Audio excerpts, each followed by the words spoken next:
Waiter, menu. এটা না আমার এক্স বয়ফ্রেন্ড? ও কি তাহলে এখানকার ওয়েটার? আপনি খাবারটা দেখতে লাগেন, আমি 1 মিনিটের মধ্যে আসতেছি। ঠিক আছে।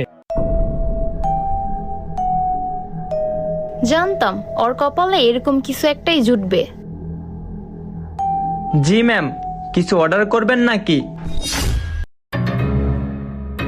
হ্যাঁ, অর্ডার তো আমি দেবই। তার আগে আমার একটা প্রশ্নের উত্তর দাও তো, তুমি কি এখানকার ওয়েটার? আসলে থাক, আর বলা লাগবে না। তুমি যে এখানকার কি হবা সেটা আমি বুঝতে পারছি। তুমি যাও, আমি একটু পরে বলতেছি কি খাবো। আচ্ছা ঠিক আছে ম্যাম, আপনি কি খাইবেন চয়েস করেন, আমি একটু পর আইসে অর্ডারটা নিয়ে যাইতেছি। ঠিক আছে, যাও।